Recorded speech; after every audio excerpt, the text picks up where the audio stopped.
So when a corporate governance decision makes mainstream media coverage, you can assume it's for something not very good. That's what we saw at the beginning of February when the Delaware Chancery Court overturned Tesla leaders Elon Musk's $55 billion stock option pay package.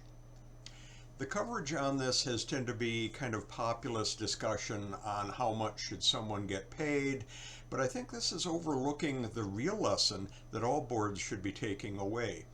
Delaware Chancellor Kathleen McCormick expressed her distaste for whether, quote, the richest person in the world could be overpaid, but the real essentials of her decision went to the nuts and bolts of good boardroom procedure.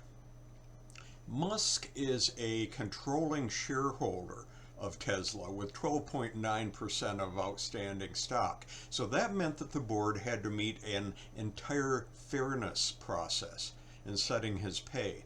This is a tight standard, but the court found the board flunked it on two essential purposes. First, board independence, which is required, was pretty dubious on the Tesla board. The board had to be very independent, but mostly it's longtime cronies of Elon Musk. It includes one of his brothers, and they're all longtime associates of his who probably aren't going to be saying no to him. Second, and I think this is more important, the board needed to be fully informed at a technical level on all aspects of the pay plan before sending it on to a shareholder vote. What the repercussions were, what the market averages, what the peer levels would be, what the long-term impact would be on Tesla.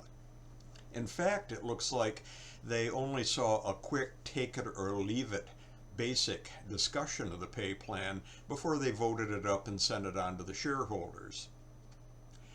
This is important because it tells you that Musk's windfall in itself just might have been acceptable to the court if the board had only paid better attention to the nuts and bolts of good governance procedure. Full information, disclosure, giving itself time to be fully aware. There's a vital lesson in this for all corporate boards. Too often get hung up on top level issues, current ones, things like ESG, stakeholder interests, and so on, but they tend to fumble the boardroom paperwork basics. And again, that's a lesson for your board. Tesla flunked this test. You don't want your board to be the next company that flunks. I'm Ralph Ward from the Boardroom for February.